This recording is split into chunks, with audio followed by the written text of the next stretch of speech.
Welcome back, everyone. Thank you for joining me for yet another episode of IG Drinks.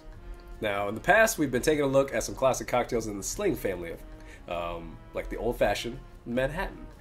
This week, we turn our attention to a different family, this one called the Sours. Now, what makes a sour?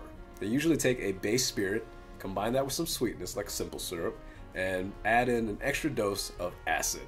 Now, usually it's lemon juice, but you can also use lime juice. And for today's drink, we're gonna be using lime juice. Now, what could it be, you might wonder?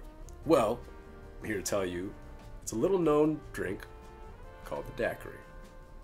Now, if thoughts of a neon red drink in a large cup are coming to mind, you're dead wrong. No, it's not the one we're using at all. It's not something you can get in New Orleans or Key West that will just get you drunk really, really quick. No, this is a little bit more of a refined drink, and it's something that came about back in 1896 by an American mining engineer in Cuba at the time, actually. So this is a way for you to go to the bar and kind of test the bartender and their knowledge. You ask them for a real daiquiri and give them an eye wink. See what they say. See what they give you. Now let's go and learn about how to make one, shall we?